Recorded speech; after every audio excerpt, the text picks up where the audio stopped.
Anybody live at your house stuck?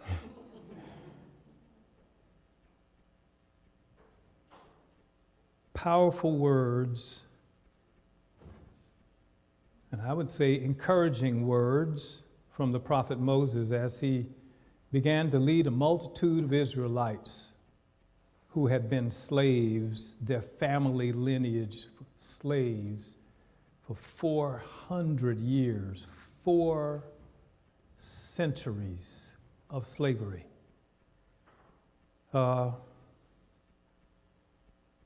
They are now on their journey toward freedom. And how in the world must that feel?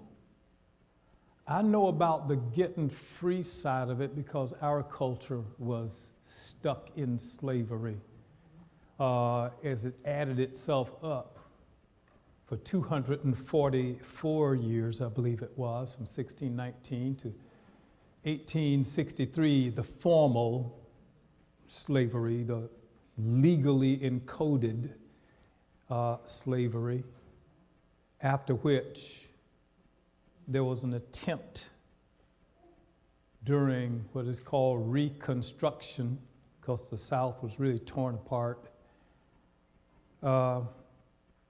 an attempt to try to equalize things. And it seems that there was a gallant attempt. There were people who were in the legislatures and in the Senate and all these different governmental bodies, till the culture that was not enslaved got tired of it.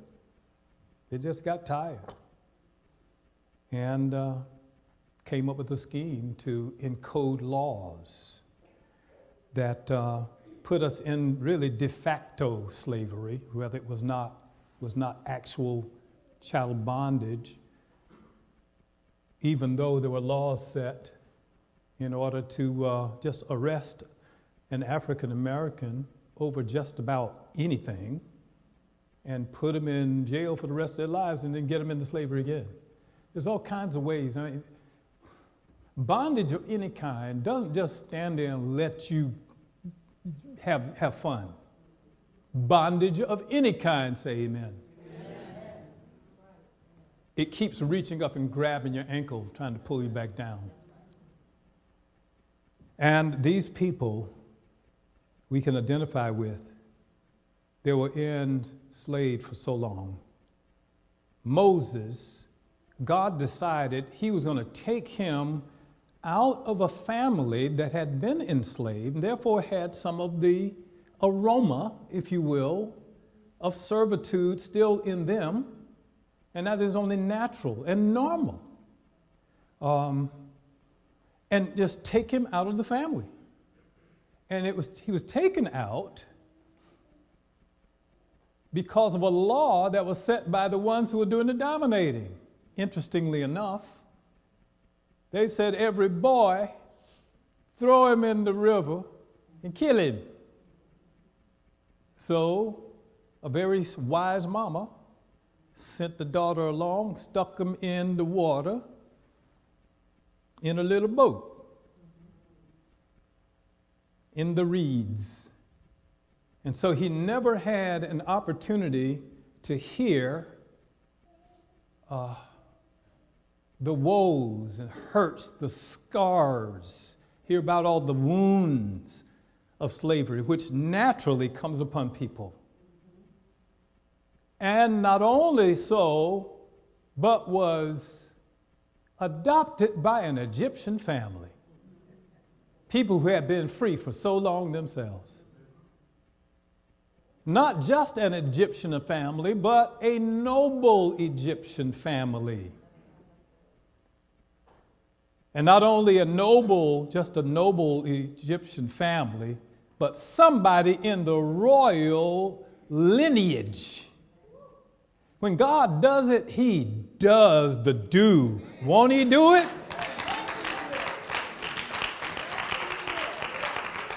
And not only was this person who happened to see this child of royal lineage, she happened to be the child of the most powerful human being on earth. I mean, when he does it, he does it. And then he was taught in all the wisdom of the Egyptians. Meanwhile, as he is a baby, before being weaned, he is the reason why mama was getting paid for feeding her own child. Won't he do it again? Won't he do it? Listen, God will bring your deliverance and or deliverer, human being deliverer, right under the nose of the great leader. You don't know where your deliverance is right now. You mad at your boss? You mad at whoever? Your deliverance is right there, lurking under your nose. Same thing happened with Martin Luther King. He didn't grow up with a lot of the baggage we've had. His daddy was a powerful preacher, nationally known. They lived on a street in Atlanta where everybody was self-sufficient. They called it Sweet Auburn. The Auburn Avenue up there, you need to go. It's near the King Center where Daddy King and everybody, where Martin was. I mean, he was never taught he was less than anything or anybody. It was a crazy notion to him. And he had privilege and was sent off to Crozer, a seminary. I wouldn't have gone there. Don't get mad. I wouldn't have gone there. It's a lot of really liberal theology. He had to fight to maintain his evangelical roots. Because once you get yourself in one of these places, they will snatch God cousin, and everybody, and think they're doing you a favor. But it was a great seminary in many other ways. Many other ways. Taught him so much about all kinds of liberal arts, which is not necessarily liberal. Liberal arts, just a wide-ranging understanding of the whole world and how knowledge has come down to us and society has come down. And the great thoughts of the whole world have been packed in there, and you challenged by it and you write on it, and so you understand the context right under the nose. And sent off to Boston University. And before you know it, he slides into town to become pastor of a church. His idea was to become the president of Morehouse College. Don't you understand that God has other plans for you? He got other plans. You can go ahead with whatever you want to go ahead with. Don't worry, am I doing God? Just go and do something. If it ain't illegal, immoral, unethical, and if your husband or your wife ain't fighting you too much on it, just go for it. And God will take all of that and he'll forge something into you. And when your time comes, you'll be a sharp, gleaming sword in his hands. Just keep moving. Doesn't matter if your life is filled with ordinary things right now or not. Don't even matter. Doesn't matter whether anybody is noticing you or not. It doesn't even matter. Just keep going.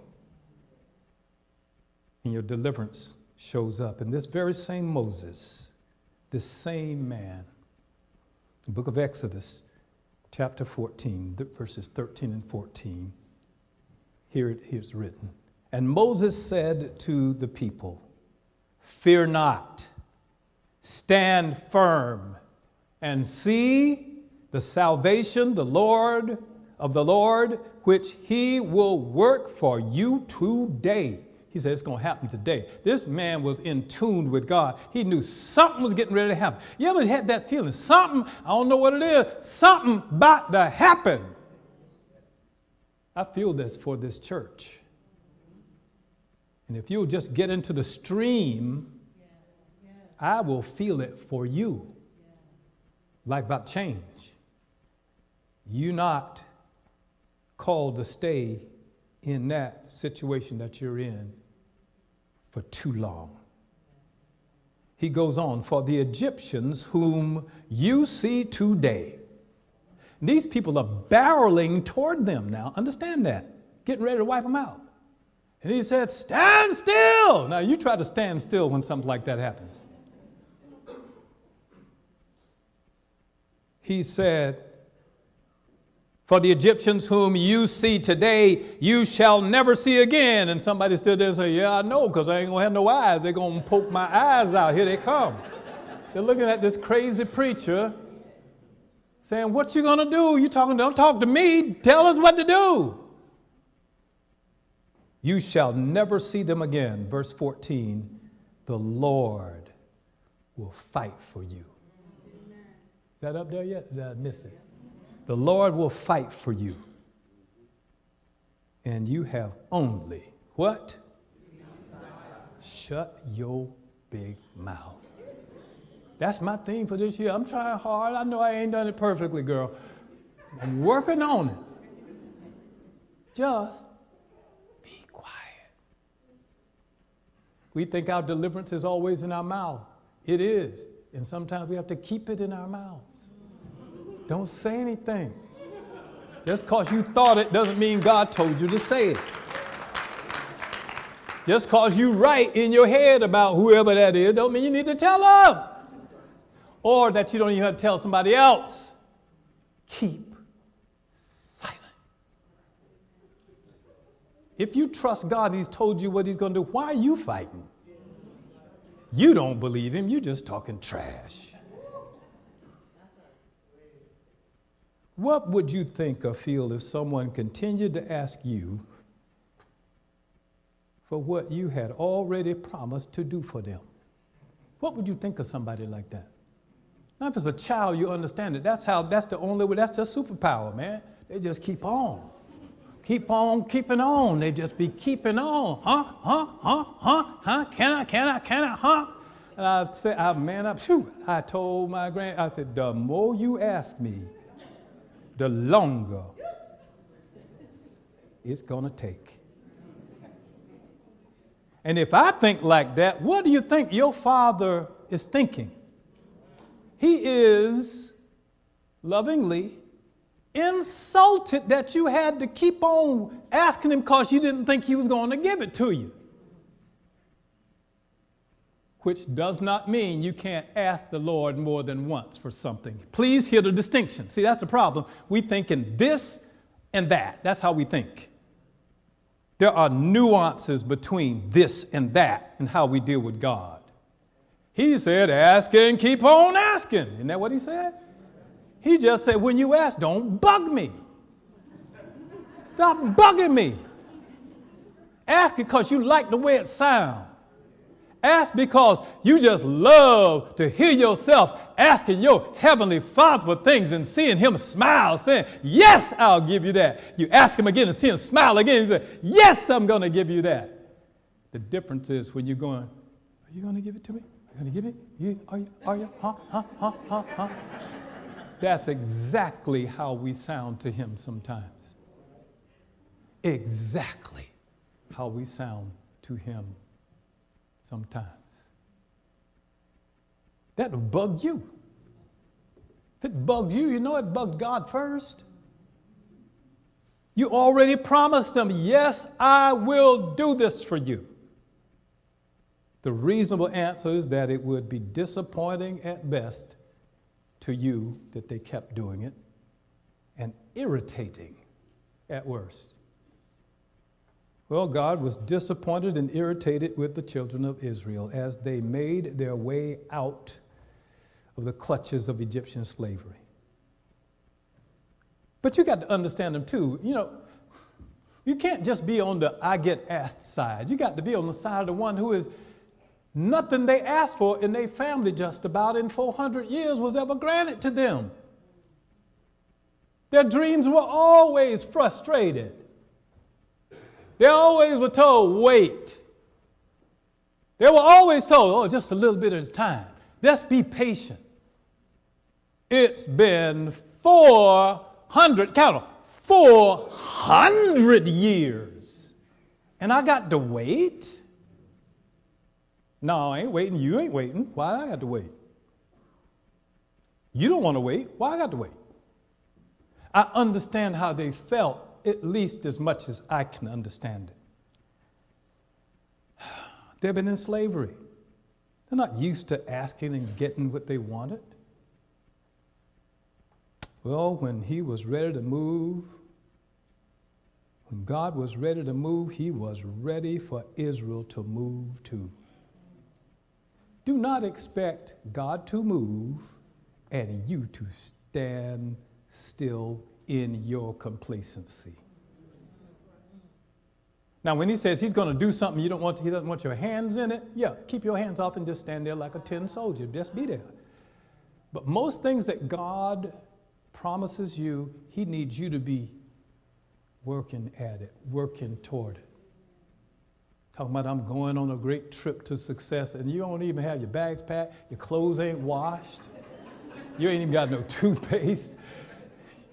You ain't ready to go. You're not even ready to go. When he was ready to move, he was ready for Israel to move. There was now no reasonable excuse for them since he had shown Moses. Listen now. He had shown Moses. He had to get Moses ready. Now think about it. I'm going to stand right here and help you think about it. All right, watch this now.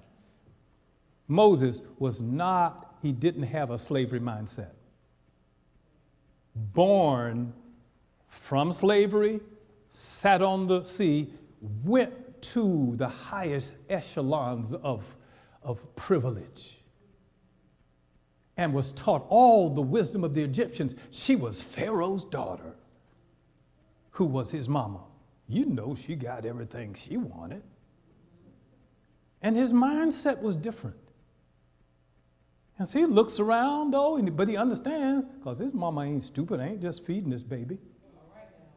Boy, Kunta Kinte, you know who you is. You know who you is. Isn't that what Fiddler said to him? Boy, just tell them people you Kunta Kinte, they're going to kill you, fool. You know who you is.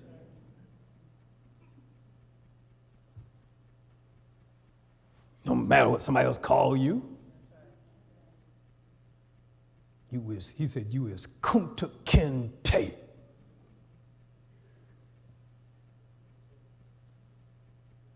And he saw that his people were in bondage.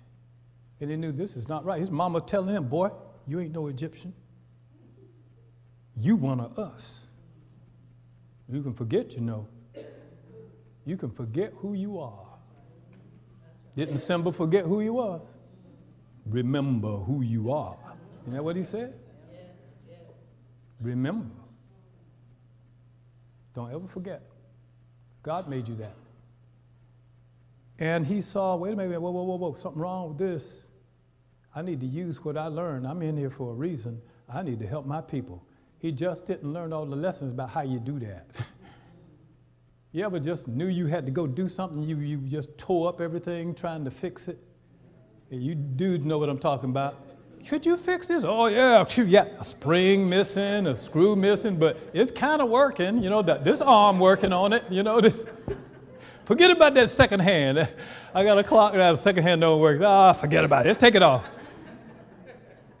And he just went at it in his own power. God did not tell you that your victory would come from your own power. He did not tell you. He said, use your power, but you think I'm going to let you get the glory for what I'm going to do for you? You think I'm going to let you do that? Do you think you can't handle the glory? Heard somebody recently talking about they were carrying around God's glory. Ooh, you bad. You are bad. I'm a carrier. No. I can reflect it. I'm a giver of the glory that was given me. I ain't the time to be walking around with it. I just try to tell the truth. I try not to make up stuff. There's too much stuff for me to learn that's real than for me to be making up truth. I have had to unlearn so many things I thought was the truth, and it's so hard to unlearn stuff. It's so easy to learn stuff, especially stuff I like, you know. I want this to be true. Man, those are my friends right there. I'll talk to y'all. Oh, my Lord. See, you saw them? You see them? All right, don't worry about it. Oh, I got to stand over here for a second. That caught me. I saw that smile. I remember that one. Oh, yeah. Carrying the glory. How about learn it right the first time, even if it's a hard truth? Amen. If it's hard. Most truth that I got to learn about my life, hard stuff. It's not easy stuff. It's hard stuff. Stuff that's going to require things of me. See? If it's too easy, wait a minute, I thought it was by grace. Yeah, the grace going to help you get through the hard stuff. It's not greasy grace. It's grace, but not greasy, easy, greasy peasy, right?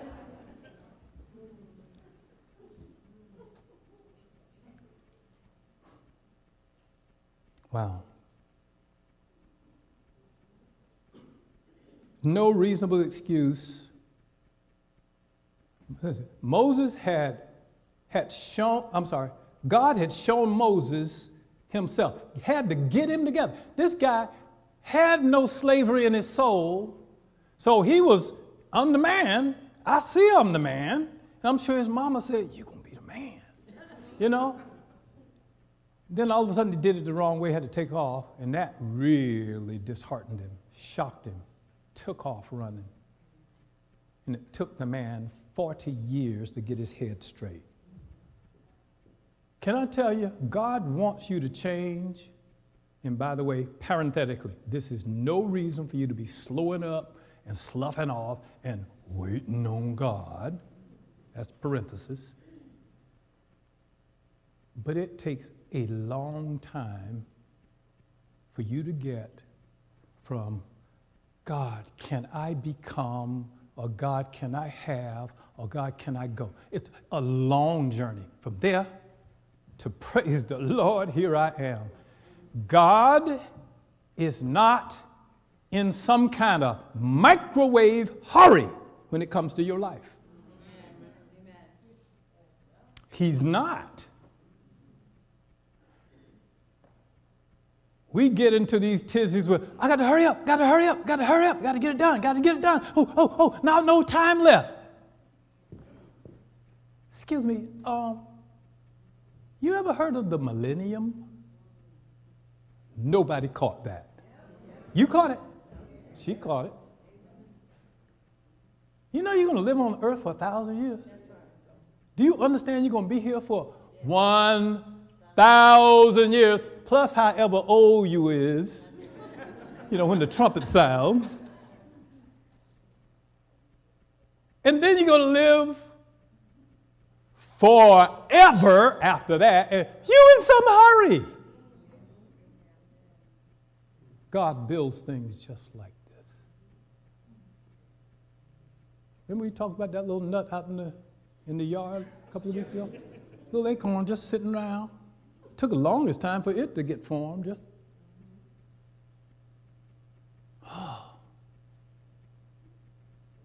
one guy looked frustrated one day, and his friend asked him, "What's the matter with you?" He said, "Man, I'm in a hurry and God's not." Let me tell you something. When God starts moving, though, I'm talking about my God. I don't know about yours.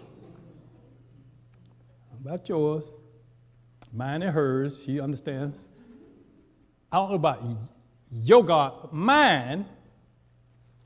He will wait until I feel like my God can't stand it no longer. But I hang on anyway for just a few more minutes. And then he comes rushing in like a flood. He will come in and spin your head. And you're saying, "Slow down, Jesus." When God comes sweeping through, you make sure that you are the dust that can get carried away by his sweep and not sitting there like a stain on the floor. Let him sweep through when you're sweeping through. It's not fun, but let him sweep. But boy, by the time the dust settles, everything is going to be in place in your life. I am seeing it systematically in mine. I'm seeing it systematically fall right in front of my eyes. Stuff I've been wanting and dreaming about it and have not been bugging him every day and every month and every year about it. He knows what I want, but he knows even more what he wants out of me. Because what I want is zip compared to what he wants out of me. Why are we always getting gifts from him and not giving him the gifts that he's already given us? Why? Why do I do that? Why do I do that? I only have a few minutes now. Watch this. That sounded like some. Anyway. He had to show Moses all kind of miracles to get his head together. And that man didn't have a bunch of mess wrong with him. He was just ahead of himself. And God wanted to humble him down. You can learn so much, you get proud of what you know. Proud. You know, and it's good to have a sense of well-being about yourself, who you are, where you came from, who your peoples is, and stuff like that. That's nice. But be careful that you don't get prideful on it, because God will jerk the slack out. Ooh, he'll jerk the slack out of that chain so fast. And Moses he was chilling out so much, man. Married this cute Ethiopian. Real cute. Got a cute Ethiopian too. I don't know where you're from, girl. I don't know where you're from. And he was going to settle down and just live. He's out there chilling out one day and said, "What is this great sight over here? Whoa, bush burning. I don't remember any lightning recently." Walks up and he says, "This is not a lightning fire. This is a different. Now that thing been burning ever since I saw it up there I'm walking up here, and it's still burning, and there's still leaves on it. And they're not brown, they're not. What in the world?" And he's transfixed on it. Then all of a sudden, God starts talking out of the fire and starts talking to him. And Moses goes, "Uh-oh, things is getting ready to change." That was one miracle. Then the next miracle, "I can't do nothing." That's all right. I sent Aaron. He shows up, boom. How Aaron know he coming? Aaron don't listen to nobody, but he listened this time, you know, and he says, hey brother, oh my goodness, I see you. And he says, "I don't know why I came out here, but I'm supposed to look for somebody." And Moses says, "You're looking for me because I need you." And before you know it, that was another move of God. Wasn't a miracle, but a move. And then finally, how are they going to know? He says, "Well, how about stick your hand inside your vest? How about bring it out?" Now that's easy. Whoa! Leprosy all over it. You want to hold that as far away from you. You want some of this? Far away from you as you possibly can. And he says, "Now, here's the faith. Stick it back in there." Whoo! He had no choice. Now bring it back out. Hands, beautiful. And say, "Now who did that? Now tell them I am sent you." I am. Didn't used to be. Don't worry about me using to be. Using to be. Don't worry about now. Don't worry about. I never moved out of any time period in all of your history. I'm still living there. I live now. Do you think that limits me from knowing everything I'm getting ready to do for your life? Because I'm standing over here just as much as I'm standing right here, as much as I was standing here. I am. I always will be. I'm just there all the time. You go tell them that dude sent you. Y'all better be hearing me. Because they tell me you think he's the same God. He is. He says, now go. That's another miracle. Then he says, how's he going to know? I just talked to you. We are hard-headed like that. I want to see a miracle. If I just saw a miracle. Did you brush your teeth today? What do you think that was that you were looking at in the mirror? Do you realize there was a time when there was no time when you were not? You were not. You did not exist. I was am back then, and you was ain't. I was am, you was ain't. Now think about it now. All right. I was am back before you were created, and you were not. Then you came into existence from nowhere. You are a miracle. Lady, you already are a miracle. Why are you looking for one? One crazy I'm going to tell you what these colleges sometimes can do to you.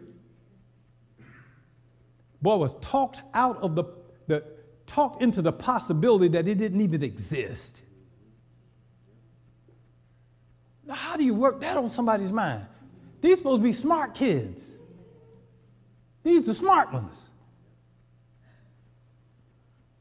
Professor turns around writing on the board, and one student says, well, how in the world do I know I exist? Professor turns around, puts his glasses on his nose like this, and says, well, who was asking? You missed it. You caught it? How do I know I exist? Who is asking me? What's the answer? I was. There you go. This is not hard stuff. You can't ask me nothing if you are nothing. But suppose I am a code in somebody's computer system. Well, suppose you ain't. How are you going to prove you're not code in somebody's computer? You better talk to your kids. See, if they come playing around and wasting your time, that's what they're doing to their minds in school. Some of them, they can tell you if you ask them, these kids are trying hard. They're trying hard. But you don't have anything, because you're not even talking to them about Christianity. Just wait on Pastor Greg and Sister Gonna Be Red. Sister Gonna Be Red to teach them. Sister Red and Sister Gonna Be Red, both of them. Sister Red and Sister Gonna Be Red. To teach them, no. That's supposed to spark a flame. So say, what did you learn today? What verse did you learn? Do you memorize that verse? Ask me a question about it. You scared to ask them. You are scared because you don't know. Don't be scared not to know the answer. Say, you know what? You are a smart kid. That challenges me. Don't say, I'm going to call Pastor Greg. I ain't got time to be answering all of y'all questions. Just say, you know, I had to give that some thought. Then everybody call Pastor Maxine. Or Miss Bernita right here. Just call Ron. No, don't call Ron yet. I'm working on it. Ask him. What? No. Research it.